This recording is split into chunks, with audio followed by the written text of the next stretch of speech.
peaks. There lived a beautiful goddess named Parvati. Parvati was the wife of the god named Shiva, the king of all yogis who destroys all demons. Now Shiva loved to practice yoga deep in the forest, far away from the world and all the things that lure us. In deep samadhi for weeks and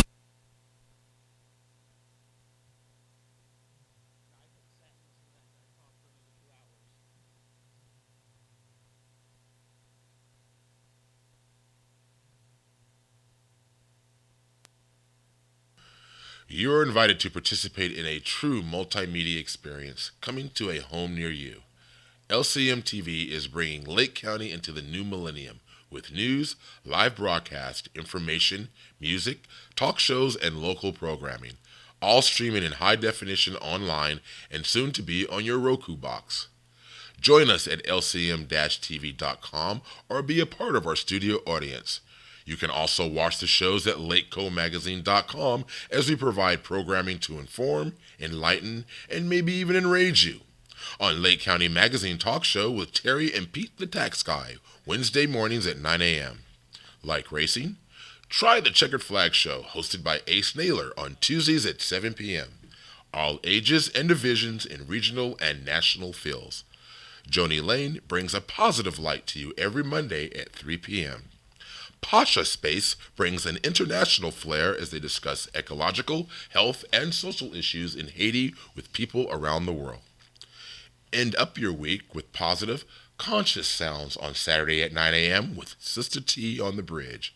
This show is also simulcast on KMEC 105.1 FM in Ukiah. Our latest show, LCM TV News, is brought to you live Mondays, Wednesdays, and Fridays at noon, and rebroadcast at 6:30 p.m. and noon daily, Tuesday, Saturday, and Sunday, featuring national, regional, and local news, weather, and sports. We have it all here for you on your local TV station, LCM TV. Join us online and soon on Roku, giving you access to all the best Lake County has to offer. We are LCMTV.com, your multimedia connection. Tune in for the fun. It's live TV at its best. Okay, folks, good afternoon. This is LCM TV News at noon. We're not your normal news. I'm Pete Schiffman. I'm Megan Berger. And thank you for joining us on this beautiful sunny day. Yesterday, a federal appeals court overturned some of the most sensational convictions that sent former Illinois Governor Rod Blagojevich off to a lengthy stint in prison, ruling that the Democrat did not break the law when he sought to secure a cabinet position in President Barack Obama's administration in exchange for appointing an Obama advisor to the president's former U.S. Senate seat. The unanimous ruling from the 7th U.S. Circuit Court of Appeals in Chicago means the 58-year-old, currently in a Colorado prison, could end up serving less than his original 14-year sentence. He has served more than 3 years behind bars so far. The three-judge panel dismissed 5 of the 18 counts Blagojevich was convicted of. It offered a ray of hope for the ex-governor by ordering him to be resentenced, although it suggested the original sentence wasn't necessarily extreme, even when factoring in the newly tossed convictions. The ruling addressed a key question in Blagojevich's case: where is the line between legal and illegal political wheeling and dealing? The panel's answer: when it comes to Blagojevich's attempt to land a cabinet seat, he did not cross the line. His attempt to trade the Senate seat for campaign cash, however, was illegal. This is what the court concluded. In its ruling, the appeals courts appointed to how President Dwight Eisenhower named Earl Warren to the U.S. Supreme Court allegedly after Warren offered Eisenhower key political support during the 1952 campaign. Still, the ruling wasn't a resounding win for Blagojevich. The appellate judges upheld allegations that he sought to sell the Senate seat. He had argued that he didn't break the law because he never stated explicitly that he was willing to trade an appointment to the seat for campaign cash. Ohio Governor John Kasich announced yesterday he will join the 2016 Republican primary race for the White House, telling voters he has the skills and experience to restore the American dream. The 63-year-old Kasich became the 16th GOP candidate, and perhaps not the last, when he declared his candidacy at Ohio State University. Kasich, known for his bluntness, was overwhelmingly reelected last year to a second term as governor, winning bipartisan support for cutting taxes and improving the state economy. Prior to becoming governor, Kasich served in the U.S. House from 1983 to 2001, where in 1995 he ascended to chairman of the Chamber's Budget Committee. In 1997, he helped seal a federal balanced budget deal. Kasich also made a White House bid in 2000, but dropped out before the Iowa straw poll.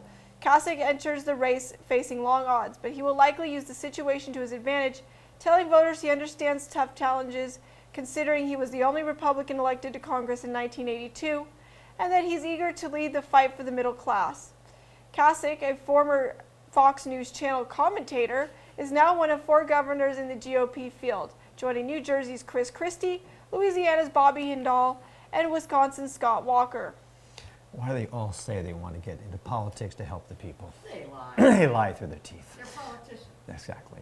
The father of young woman killed earlier this month along a San Francisco pier blasted the legal loopholes yesterday that allowed the illegal immigrant suspected of pulling the trigger to be released despite a rap sheet that included 7 felonies and 5 past deportations. In dramatic Capitol Hill testimony, Jim Steinle and other relatives of people killed by illegal immigrants called on Congress to pass new laws aimed at keeping illegal immigrant criminals off the streets. His daughter, Kathleen Steinle, 32, was killed July 1st, allegedly by Mexican illegal immigrant Francisco Sanchez. The case has reignited a national debate over immigration enforcement at the federal level and sanctuary city policies at the local level. Sanchez has been turned over to San Francisco by federal officials in March on a decade-old drug warrant, but was released by the sheriff's office the next month. Federal immigration officials who asked to be notified of his release was never informed. Several lawmakers have introduced legislation in the wake of Kate Steinle's murder aimed at tightening immigration enforcement. Her father said if new legislation helps prevent more killings, Kate's death won't be in vain. Though Steinle's death has renewed the debate over immigration enforcement, she was one of many Americans killed in recent years by illegal immigrants. In emotional testimony, Susan Oliver, whose husband Danny Oliver was killed last year, urged lawmakers to put policies in place so criminal immigrants can't commit more crimes. They testified before the Senate Judiciary Committee. During the second part of the hearing, Immigration and Customs Enforcement Director Sarah Saldana faced tough questioning from lawmakers, who suggested ICE has not gone far enough to crack down on sanctuary cities. San Francisco is among dozens of cities with so-called sanctuary policies restricting the coordination between local and federal immigration officials. In San Francisco, however, the Sheriff's Department went a step further with a directive in March telling deputies not to inform Immigration and Customs Enforcement about detainees' release details. Sheriff Ross McCarini has asked the City Council to provide guidance as to how he is to interpret the city's sanctuary policies. Yesterday, President Obama called for the release of Americans held in Iran, individually naming them during a speech at the Veterans of Foreign Wars Convention. A week after his diplomatic team helped strike a nuclear accord with Iran that did not secure the prisoners' freedom. The deal's failure to address the prisoner's status has fueled criticism of the Obama administration, though State Department officials have said they raised their imprisonment repeatedly. And they have, okay. Obama mentioned Washington Post journalist Jason Razain, Pastor Syed Abedini, and former U.S. Marine Amir Hekmati by name, saying all of them should be released. He also said Iran should help the U.S. find retired FBI agent Robert Levinson, who has been missing since 2007. His wide-ranging address, the president also took a jab at lawmakers criticizing the Iran nuclear deal, saying negative comments come from the same people who rushed to war with Iraq. Obama accused them of chest beating and said they were simply popping off sound bites that could derail the still delicate deal. Obama's comments came one day after the UN Security Council unanimously endorsed the agreement. Since then, the White House has mounted a massive outreach campaign to try to win over skeptics and avoid a veto showdown with Congress, which could play out this fall. President Obama called for all flags at the White House and all federal buildings, including overseas embassies, to be lowered to half-staff to honor the 5 troops killed in a shooting rampage at Chattanooga, Tennessee Reserve Center. The move, which comes 4 days after the killings, follows growing calls and criticism from conservatives and some veteran groups calling on the president to honor the men. The White House issued the president's order a few minutes after Obama finished a speech at a Veteran of Foreign Wars convention in Pittsburgh on Tuesday. Our thoughts and prayers as a nation are with service members killed this week in Chattanooga, Obama said in a statement. In his most extended remarks about the Chattanooga shootings, Obama praised the 4 Marines and the sailor killed so senselessly in Chattanooga. Obama announced a decision to lower the flag shortly after House Speaker John Boehner and Senate Majority Leader Mitch McConnell ordered flags at the Capitol lowered. The Senate failed to move forward with legislation authorizing highway funding for 6 years after Democrats objected that they had yet to see the bill's details. In a 41-56 vote, the Senate voted against proceeding to a bill that would be used as a vehicle for the 6-year highway deal brokered by Senate Majority Leader Mitch McConnell, Republican from Kentucky, and Senator Barbara Boxer, Democrat out of California. 60 votes were needed to move forward. The Democrats weren't alone in voicing opposition. Several Republicans, including Senator Mike Lee from Utah, Ted Cruz from Texas, Richard Shelby from Alaska, and Alabama, and Bob Corker from Tennessee also voted against the procedural motion. The votes represent a bad start for the McConnell-Boxer deal, but doesn't mean the death of the legislation. McConnell immediately said after the vote he understood many Democrats wanted more time to consider the 1,030-page bill, which he said was now available for review. He then said the Senate would be in session on Saturday and Sunday. Boxer and McConnell rolled out the bill, which includes 3 years of funding, yesterday morning. Boxer, at the time, called the legislation a breakthrough, but Democratic leadership warned ahead of the vote that they wanted more time to read the legislation and were planning to block it. Lawmakers face a tight deadline to pass the highway bill, with federal infrastructure funding expected to run out at the end of the month. A Muslim delivery driver used his rides to scout the largest U.S. airbase in Britain, all while planning to run over an American serviceman, kill him with a knife, and detonate a suicide vest, according to a UK prosecutor. Authorities in Britain have charged 2 Muslim relatives with terror-related offenses, alleging that one was plotting an attack against U.S. military personnel in the UK, and the other planned to go to the Middle East to join ISIS. The news comes less than a week after a radicalized Muslim killed 5 service members at a military facility in Chattanooga, Tennessee. Jawad Ahmed Khan, 24, is accused of trying to plan the attack sometime between May 10th and July 14th. Khan and his uncle, 20-year-old Shabib Ahmad Khan, also charged with planning to travel to Syria to join ISIS. The preparation was at an advanced stage. One of the bases Jawad targeted, Laken Heath, is the largest U.S. military operation in the UK. It's home to 5,000 members of the military and their dependents, which now number near 10,000. Beware Facebook users. No matter what your privacy settings, what you post can be used against you in a court of law by an ex-spouse, someone whose car you damaged, or the government itself. While most of the debate over online surveillance has involved anti-terrorism efforts, online activity can be used as evidence in everyday legal proceedings too. We almost don't see cases anymore without Facebook, criminal defense lawyer Stanton Levinson said. Frequently, he said, those charged with crimes aren't the least bit careful about what they put online. They think that nothing is going to get back to them and that we have privacy in this country. Sorry. Prosecutors can use such material even if it doesn't directly address criminal activity. Mr. Levinson said it couldn't have been a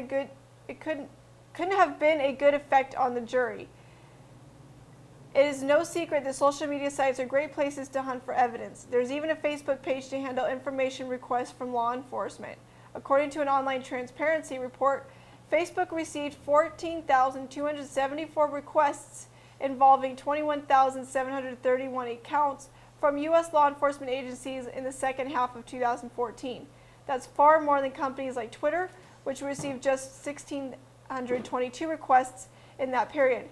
Facebook provided information for nearly 80% of those requests, but the practice remains controversial, especially when law enforcement casts a wide net. For some, Facebook may seem an unlikely champion of privacy rights. Previously, the company has caused controversy by making default privacy settings more open, but the firm has also openly criticized government surveillance and has called for more transparency about its information requests. This past winter, Facebook offered new tools to help users better manage their privacy settings.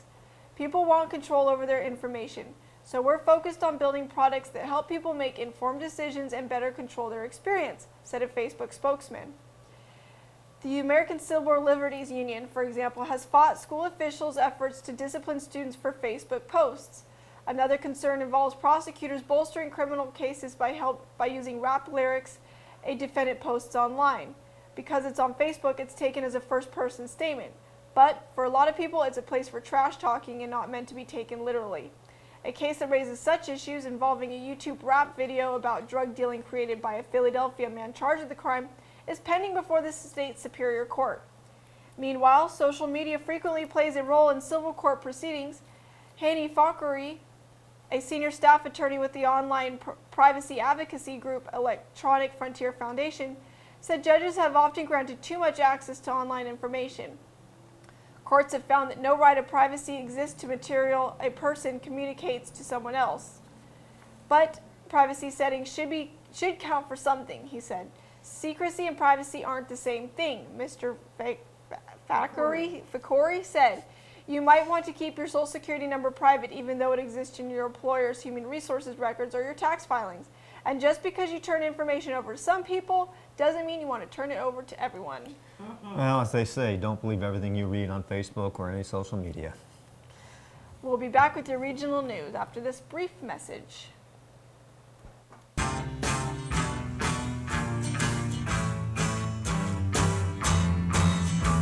The taxman's taken all my dough and left me in my stately home, blazing on a sunny afternoon. And I can't sail my yacht, he's taken everything I got.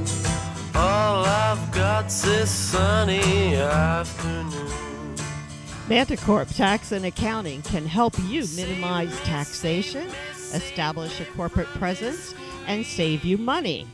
Our over 25 years of experience in domestic and international taxation and incorporation services makes us the best at what we do. Your first consultation at Manticorp is always free, and our discounted rates guarantee you will not end up paying for what you don't get. Try Manticorp today. For more information, call 707-701-6416 or email info@manticorpusa.com.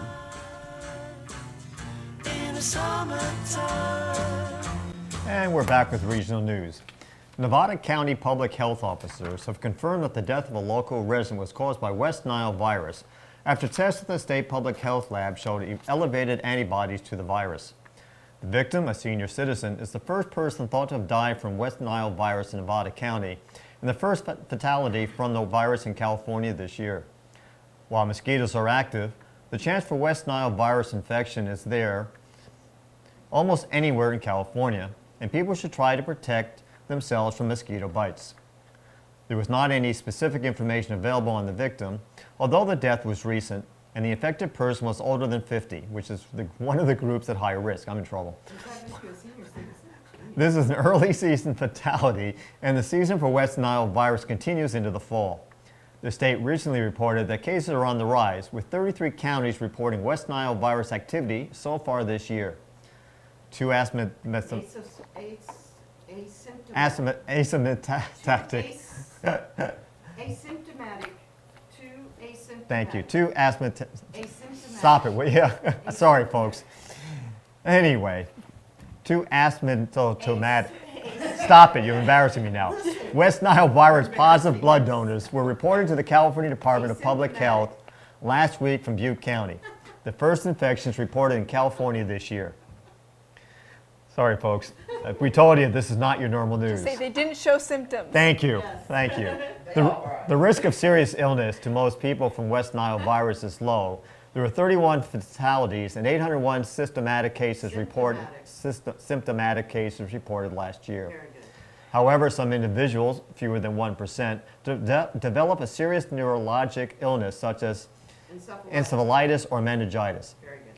People 50 years of age and older have a higher chance of getting sick and are more likely to develop complications. Those with diabetes, immune suppression, and/or high blood pressure are also at increased risk for complications. The virus is transmitted by mosquito bites, And approximately 80% of people who have become infected actually have mild or no symptoms. Up to 20% of the people who have become infected will display symptoms that could include fever, headache, body aches, nausea, vomiting, and sometimes swollen lymph glands or a skin rash on the chest, stomach, and back. Symptoms generally last for just a few days, although even previously healthy people have been sick for several weeks. Less than 1% of individuals infected with West Nile virus will develop severe illness. The severe symptoms can include high fever, headaches, neck stiffness, stupor, disorientation, coma, tremors, convulsions, muscle weakness, vision loss, numbness, and paralysis. Sounds like you on a good day. Yeah, I know. These symptoms may last several weeks, and neurological effects may be permanent. The California West Nile virus website, www.westnile.ca.gov, includes the latest information on WNV activity in the state. West Nile virus. I know. The interstate bridge that washed out in the desert between Los Angeles and Phoenix easily withstood its daily load of thousands of cars and trucks, but it failed when the pounding of a powerful flash flood scoured away land where the bridge was anchored, causing one side of the eastbound span to collapse and forcing the closure of the westbound span. A California Department of Transportation spokeswoman said, while the bridge should have been fine if the flood came straight down to the gully, this time it swept through at an angle that pushed the water to one bank, digging away the soil at the gully's edge, where the bridge reconnected with the roadbed. Caltrans was not yet sure why the flow followed that path, but such redirections are not unusual in the sandy desert soil.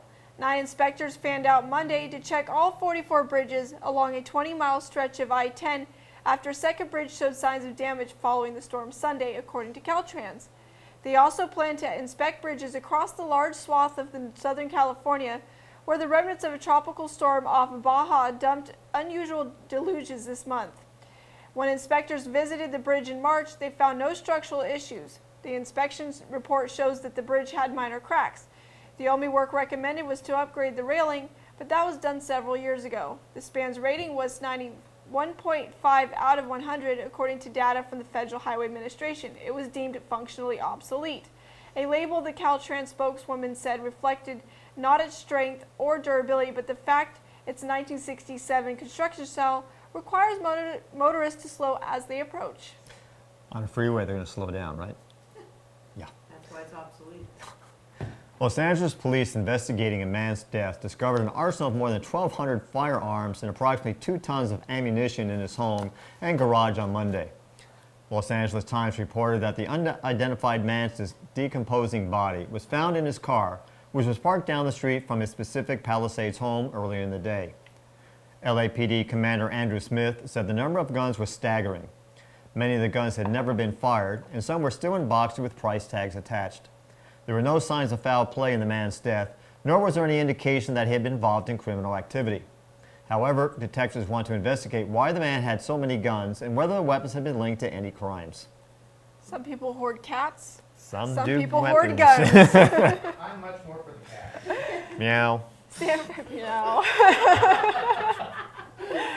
Oh my God, today's too much fun. San Francisco law enforcement officers have a reason to be happy today, as Dunkin' Donuts is coming to town. Parent company Dunkin' Brands Group Incorporated, based in Canton, Massachusetts, said in a press statement that it's entered an agreement with the new franchise group Shiva Developments to build 9 locations in the city and surrounding area over the next several years. The first will open in 2017. California is already home to 10 Dunkin' Donuts in cities around the state, from Modesto to Santa Monica.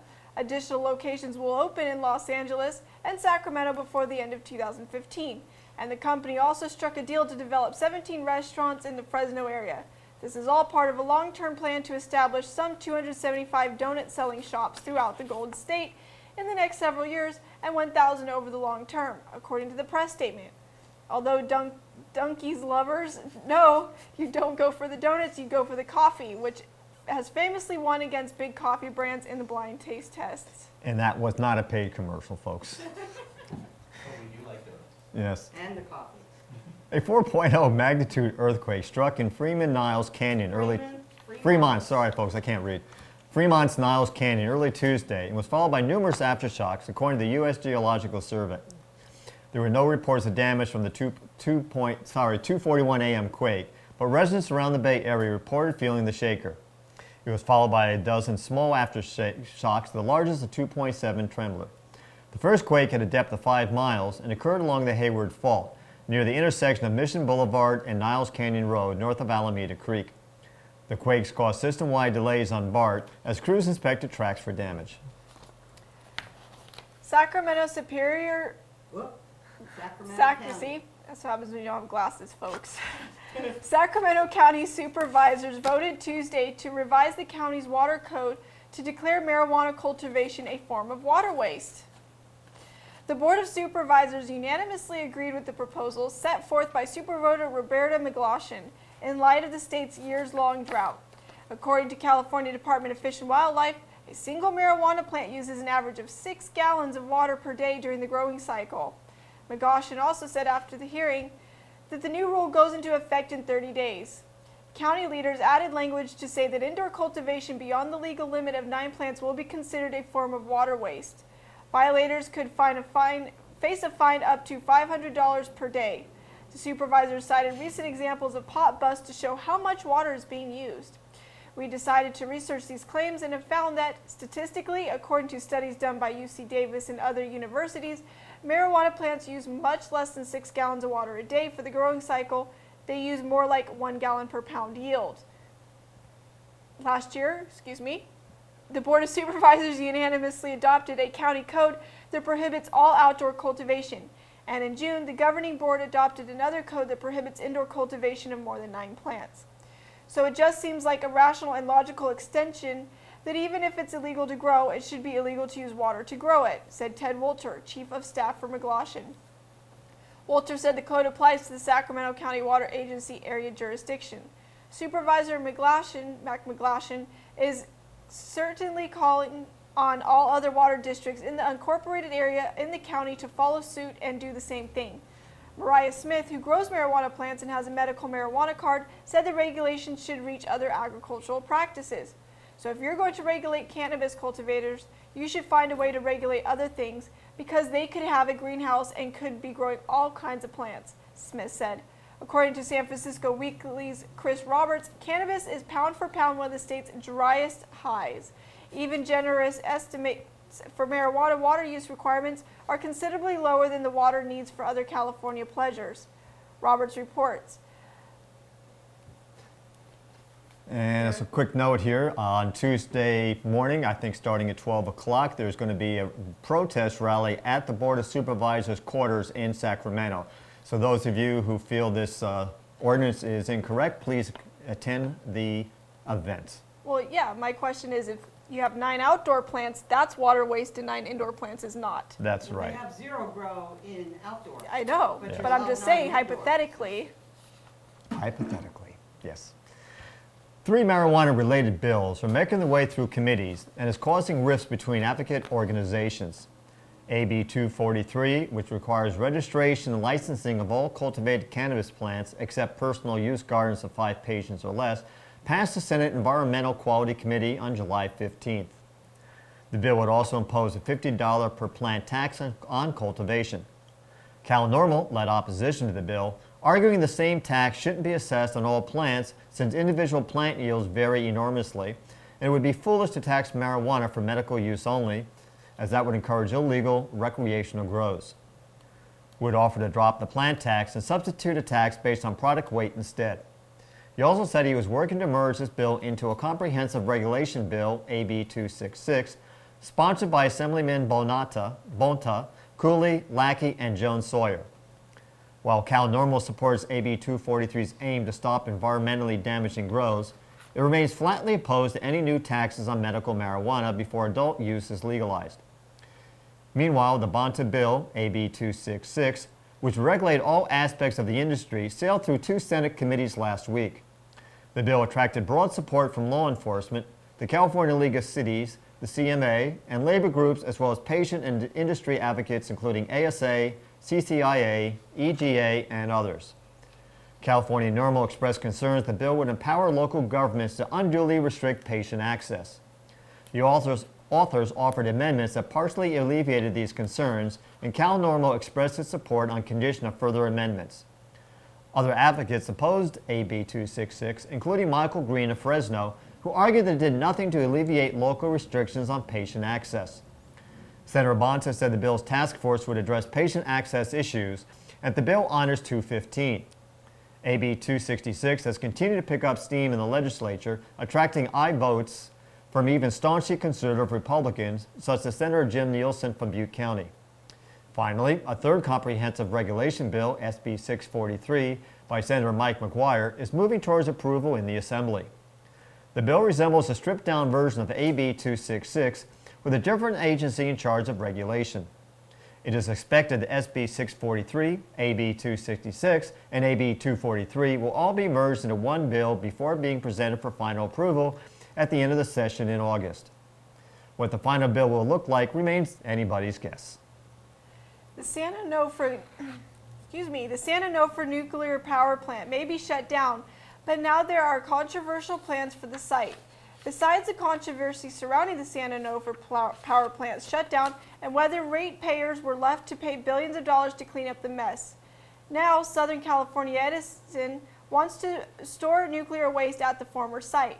Activists worry it could lead to a bigger disaster. Consumer attorneys have made a plea to the San Diego County Board of Supervisors to start weighing options where Southern California Edison wants to store nuclear waste at the former San Onofre power plant.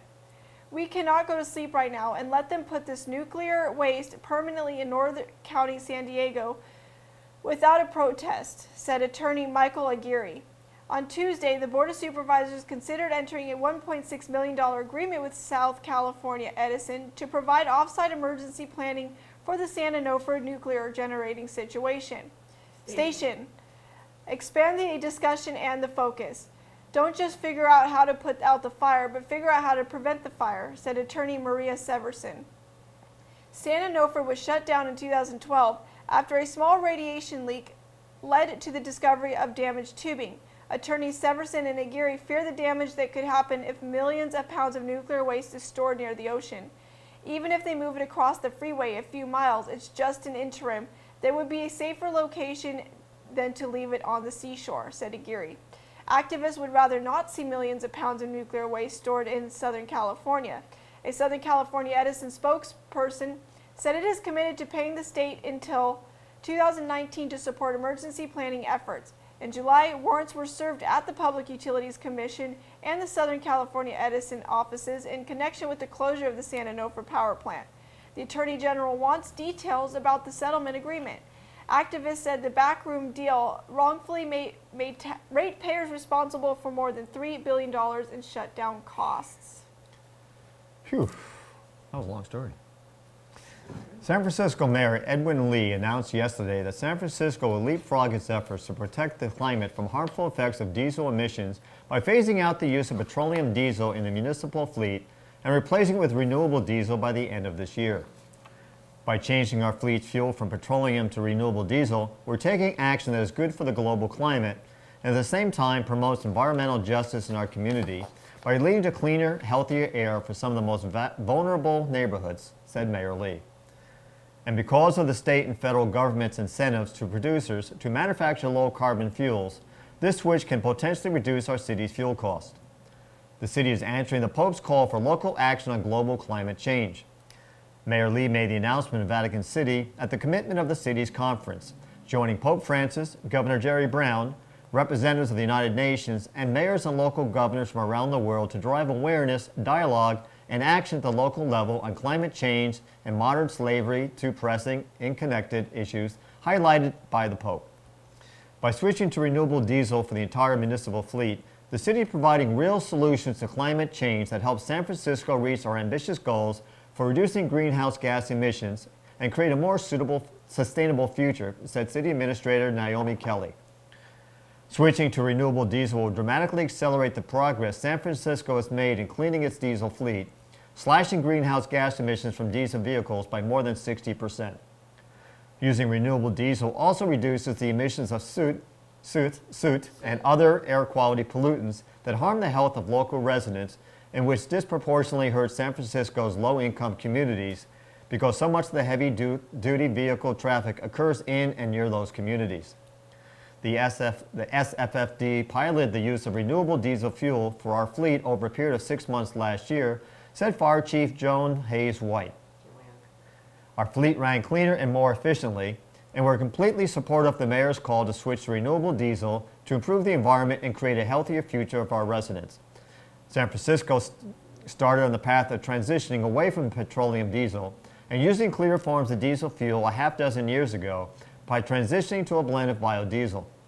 Currently, most of the municipal fleet uses B20, which is 20% biodiesel and 80% petroleum diesel. Although renewable diesel is more expensive to produce at this time, it qualifies for valuable credits under federal and state programs, which allows renewable diesel to be available at or below the price of conventional petroleum diesel. Renewable diesel is not the same as biodiesel. Both fuels are produced from numerous biofeedstock sources, including fats, oils, and greases, but the two fuels are produced through different processes. Renewable diesel uses a hydrogenation process, while biodiesel uses an esterification process. According to the California Air Resources Board, the full life cycle emissions of carbon from renewable diesel produced from sustainable sources are more than 60% lower than either petroleum or B20 biodiesel. Chemically renewable diesel is indistinguishable from petroleum diesel, and testing has shown it to have engine performance that matches or outperforms both petroleum diesel and biodiesel. The Napa Sanitation District wants people to know that if they happen to see large amounts of water being sprayed onto green fields near Highway 12, Highway 29, and North Kelly Road, it's okay, even during the ongoing drought. The district owns the land, and what's being sprayed is non-potable treated recycled water as part of the wastewater treatment and disposal process. The water is being used as tertiary treated, disinfected, recycled water from the district's wastewater treatment plant. The plant receives around 9,800 acre-feet of sewage annually for treatment and converts about 20% of that into recycled water suitable for irrigation or industrial use, district officials said. 1 acre-foot is about 326,000 gallons, they said.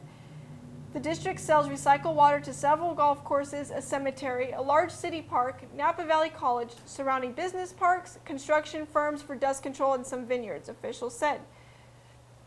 But there is substantial excess that must be disposed of.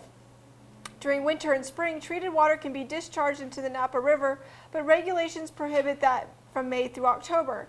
The district produces recycled water during the time for its customers, and the surplus is used to irrigate alfalfa or other crops in its fields. The district contracts with the farmer to plant and harvest the crops, which are typically used as animal feed. District officials say they're working to nearly double the amount of recycled water it can produce by the end of 2015, which is great water-saving news. The district is also building 14 miles of recycled water distribution pipeline in partnership with Napa County and the Los Cameros Water District. In 2016, most of the treatment plant's recycled water will be delivered to customers, saving many millions of gallons of drinking water for the community's use. Serving the area since 1945, the Napa Sanitation District provides wastewater collection, treatment, and disposal services to the residents. We will be back with your local news after this brief message.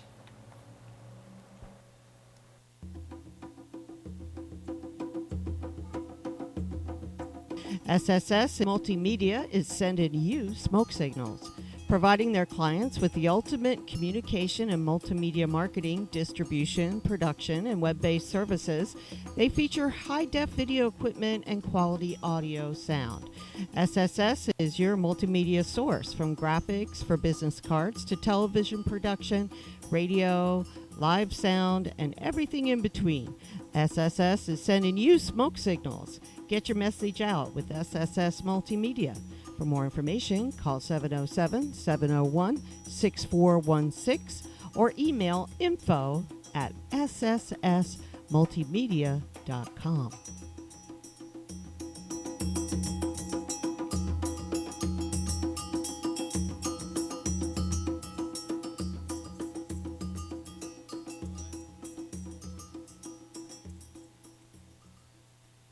And we're back with local news. We have an update from the MCSO on the recent murders in Laytonville. And to recap, on July 19th, around 12:46 a.m., the Mendocino County Sheriff's Office received a 911 call from the 46,000 block of South Meadow Lane in Laytonville, California. This call was made by a female juvenile who was trying to summon aid to the location. Within a short period of time, a male, later identified as Talon Barton, took over the call and a lengthy conversation ensued. In this conversation, Barton admitted to stabbing 4 people in the home, with 2 of these persons being deceased and the other 2 needing medical aid for life-threatening wounds. A MCSO dispatcher obtained driving directions and responding deputies arrived, talked the suspect into placing the knife down and exiting the residence where he surrendered without incident. After securing the suspect, deputies made a protective sweep of the residence. In the downstairs area of the house, they located 2 female juveniles, a 54-year-old female who is a resident in the home, and a 52-year-old male who is visiting from St. John's, Newfoundland in Canada. Both had suffered multiple life-threatening stab wounds to the neck and chest. Upstairs, the deputies located 52-year-old Coleman Palmieri and a 17-year-old son, Tio Palmieri, residents of the home, both deceased. Both appeared to have suffered multiple stab wounds about the neck and chest. Medical aid was summoned and responding members of the Laytonville Fire and CAL FIRE responded to provide aid. Both adult victims were transported via air ambulance to nearby trauma centers, one to Reading Mercy Hospital and the second to Santa Rosa Memorial Hospital. MCSO learned the surviving adults in the home were siblings, with the adult male and his daughter recently arriving from Canada to visit family members and to attend a local summer camp for youth. The 2 surviving juveniles, cousins aged 14 and 15, were later taken into protective custody by Child Protection Services until they could be placed with other family members. The Canadian authorities were notified of the incident and have been working with the MCSO and CPS to make notifications as well as unification efforts. The suspect was reported to have been in the foster placement system, had been living with a family on Meadow Lane for over a year. It is unknown if he was officially placed with the family by a Child Protective Service agency. The family was described by many as having taken him, the suspect, in and trying their best to make a home for him, as well as really trying to help him get enrolled in college in Humboldt County. The suspect admitted to being a heavy marijuana user, but denied using any other controlled substances. There were no other controlled substances found at the scene. At this time, there is no clear motive for the attacks. So far, Barton has been charged with murder, attempted murder, and false imprisonment. The investigation is continuing, and MCSO is requesting anyone with pertinent information to contact the Sheriff's Office Detective Division at 707-463-4111 or at the tip line at 707-234-2100. On July 20th, around 12:47 a.m., the Mendocino County Sheriff Office responded to a series of calls in the Covelo area. The first call came in around 12:01 a.m. and was in the 23,700 block of Charlie Hurt Highway. The caller was anonymous, but indicated they had heard a gunshot followed by a female screaming for someone to get off my property. The second call occurred around 12:47 a.m. in the 75,900 block of Highway 162, related to an assault with a firearm, with an adult having been shot. The third call was made around 1:22 a.m. and it involved an unwanted subject call. Responding deputies, after a short investigation, learned that all 3 calls were related. The investigation revealed that a 38-year-old male victim had a prior dating relationship with the suspect, 32-year-old Anna Roseberry. And the dating relationship had ended, but the 2 were still involved in a marijuana growing operation in the 23,700 block of Charlie Hurt Highway in Covelo. Earlier in the evening, the 2 started to dispute payment and profits from the garden. This dispute grew heated, with the male making demands to receive payment for his work in the garden. Shortly after midnight, the 2 parties were arguing near their residence, and when the female produced a .38 caliber revolver and shot the victim 1 time in the groin. The suspect later made a claim of self-defense, saying the victim carried a knife, but admitted he did not brandish the knife, nor did he threaten her with it.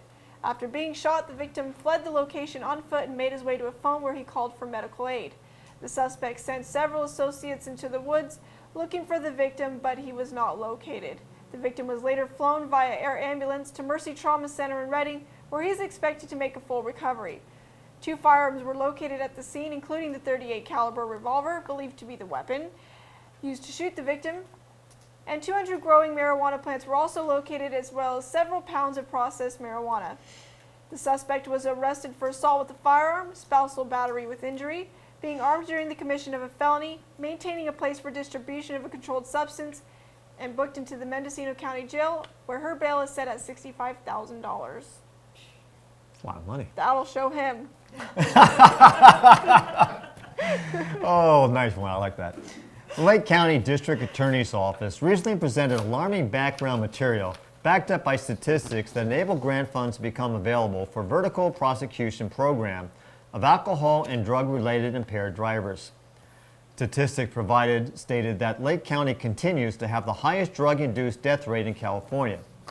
At 45.3 per 100,000, this rate is 415% of California's rate of 10.9, according to County Health Status Profiles of 2013. Statewide alcohol-involved fatal collisions decreased 4.6%, and fatalities decreased 1.6% statewide in 2011. In contrast, Lake County's alcohol-involved fatal collisions have risen 3 straight years, with fatal crashes doubling between 2010 and 2011. Lake County's age-adjusted death rate for motor vehicle crashes is more than double the state's rate per 100,000 residents. The statistics mention the development of the wine industry. With about 24 active wineries and tasting rooms and more being built, winery tourism is on the rise. Visitors and residents alike can be tempted to ignore the law. Lake County's disturbing prescription drug abuse problem appears to be getting worse. In August 2013, about 34 pounds of pills were turned in anonymously at fire stations as part of the Voluntary Medication Emancipation Program. Lake County's youth are a high-risk group. 23% of 9th graders and 32% of 11th graders reported at least one binge, 5 or more drinks in a short time frame, in the past month. California Healthy Kids Survey of 2009 to 2011 and Lake County Secondary Report. Those arrested for DUI in Lake County face specialized prosecutors thanks to a grant from the California Office of Traffic Safety. The grant will allow Lake County Attorney's Office to fund a vertical prosecution team that will specialize in DUI-related crimes.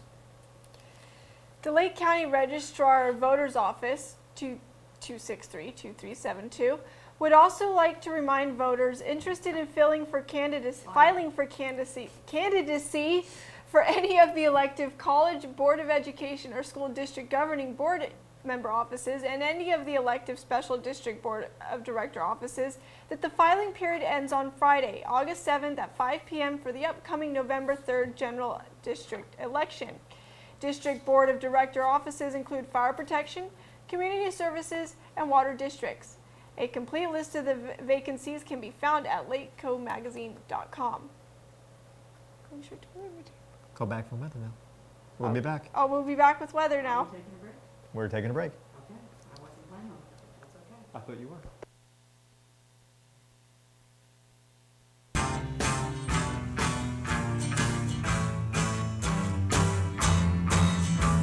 The taxman's taken all my dough and left me in my stately home, blazing on a sunny afternoon. And I can't sail my yacht, he's taken everything I got.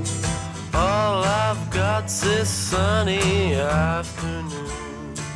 Manticorp Tax and Accounting can help you minimize taxation, establish a corporate presence, and save you money.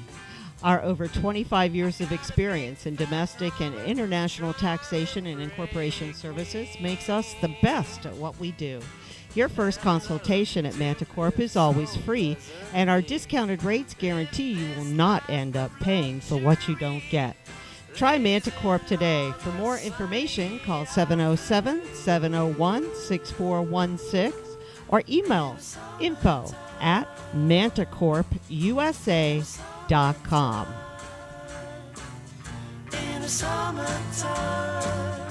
And we're back with your weather. Today we have sunny skies and a high of 90. Winds will be from the southwest at 10 to 20 miles per hour. Tonight will bring us clear skies and a low of 54 degrees. Winds keeping stable at the same speed and direction. Thursday will have some clouds in the morning and will give way to mainly sunny skies for the afternoon with a high of 84. Winds will still maintain the southwesterly direction but decrease to 10 to 15 miles per hour. Thursday night will again have clear skies and a low of 57. Winds will shift to the south-southwest, maintaining their 10 to 15 mile per hour speed. When we join you back here on Friday, you'll have a mainly sunny sky and keeping that cooler high of 88 degrees. Winds shifting to the south-southeast at 5 to 10 with no chance of rain for the next 3 days. Typical weather. Where's that slide? And in sports, and excuse my English here, folks, who would have thunk it? Computers replacing umpires? That's not a bad idea. The independent San Rafael Pacifics, San Rafael, thank you. I'm talking from Arizona, folks. Pacifics will use a computerized video system to call balls and strikes next Tuesday and Wednesday in their games at Albert Park in San Rafael. They're billed as the first professional games in which a human won't call balls and strikes. Wow. Can we do that in our league? Yeah. Hall of Famer Mike Schmidt has expressed his desire for an automated strike zone. Calls will be made by the Pitch FX system with 3 cameras forming a triangular effect that judges a pitch's trajectory and speed as it crosses the plate. Pitch FX is used on TV broadcasts to determine a pitch's location and also for umpires to judge their work. Burns, a former A's outfielder and proponent of an automated strike zone, will serve as the strike zone umpire and oversee the Pitch FX system, a product of Fremont-based Sports Vision, Inc. Burns has been aggressively raising money for the Pat Tillman Foundation, and this is his latest event. Excuse me. Burns' role will be to relay the computerized balls and strikes to the teams and fans. He'll donate $100 for every walk and strikeout, and $10,000 if he ejects the player or manager for arguing balls and strikes. You ever tried arguing with a computer, folks? Burns will be playing with the A's. Burns, while playing with the A's and the Arizona Diamondbacks, was known for his hustle and getting down and dirty. Nice. I know, that's computerized strike zone. I like that. Former San Francisco Giants star Barry Bonds was officially cleared Tuesday of the criminal charges that connected the all-time home run leader to baseball's infamous steroid era and sullied his reputation as one of the sport's greats. The U.S. Justice Department revealed that it will not challenge a federal appeals court ruling in April that overturned Bond's 2011 conviction for obstruction of justice in a decade-long federal investigation of performance-enhancing drugs. Federal prosecutors could have asked the U.S. Supreme Court to review the case, but a legal brief filed Tuesday by the U.S. Attorney's Office in San Francisco indicates that attorneys will allow the latest decision to stand. The office did not return phone calls requesting comment. Bonds expressed relief that the case against him was dropped after years of litigation. Bonds acknowledged today's decision gives him peace and was thankful for what it means to him and his family. While Bonds was never convicted of using banned substances, he was accused in 2007 of lying under oath when asked about his steroid use and indicted on 3 counts of perjury and 1 count of obstructing justice. In 2011, jurors found him guilty of obstruction of justice. On April 22nd, however, the Ninth U.S. Court of Appeals ruled that Bonds' rambling, non-responsive answer to questions about whether his trainer had given him drugs was not an attempt to throw off the investigation. In a 10-1 decision, the judges found there was not enough evidence to support the charge that he had impeded the prosecution, and the conviction was tossed. Some speculate that Bonds will eventually be elected to the baseball's Hall of Fame. And in our final word, a retired Air Force colonel says he has new evidence to throw light on one of the most notorious UFO reports in history, the 1980 sighting near the Bentwaters Royal Air Force Base in the UK. Colonel Charles Holt has collected sworn statements from air traffic controllers on duty in 1980 at Bentwaters. They tell him that they had witnessed a UFO on a radar performing incredible aerial maneuvers, and they were afraid of talking about this until they retired. On December 27th of 1980, unusual lights were seen by military personnel in the Rendlesham Forest, located between dual bases RAF Bentwaters and RAF Woodbridge. The several witnesses say they saw fast-moving objects in the sky, in addition to a reported landing of a triangular craft in a clearing. When the encounters continued into a second night, Holt, deputy base commander at Bentwaters, leading a group into the forest, experienced part of an unexplained light show for himself, including an unknown object moving through the trees and appearing to drip a molten substance. In addition to tape recording Holt made as the UFO sightings unfolded, unfolded, he also filed a report in which he describes a laser-like beam of light streaming from one of the UFOs down to the ground where he and his men were standing. Halt told the Huffington Post that what he and the others experienced in the forest was under intelligent control. The military has nothing to do with it, other than the cover-up, but I can tell you there is some type of superior intelligence that can change size, change shape, and do funny things. What I saw, I'm firmly convinced, didn't have anything that we know or could relate to inside it.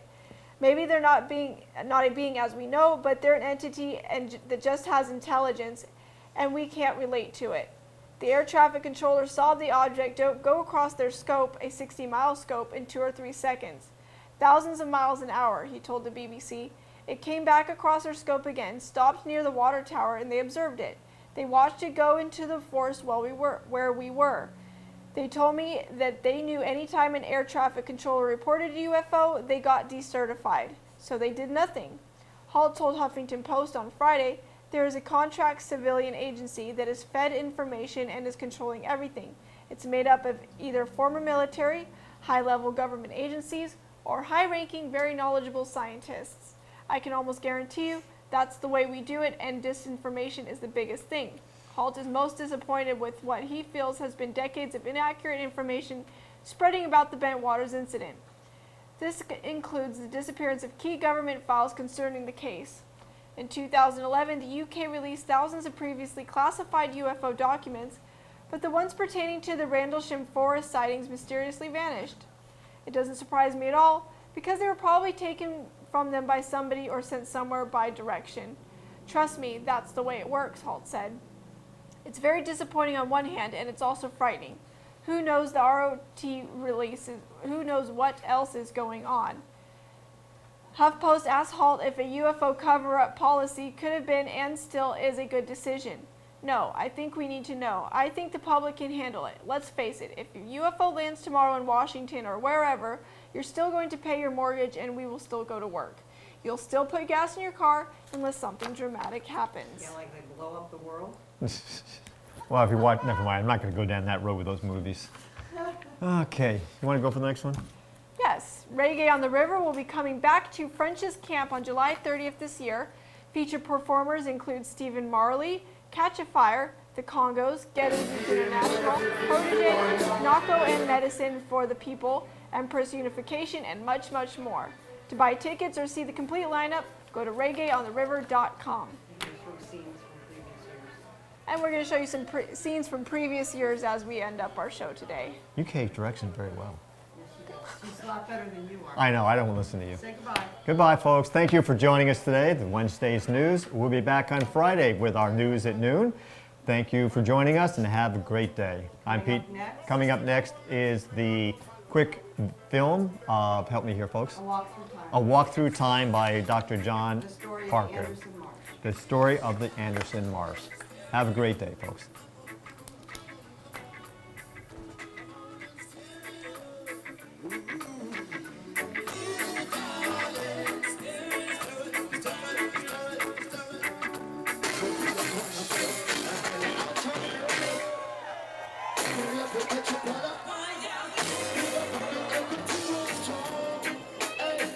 I'm just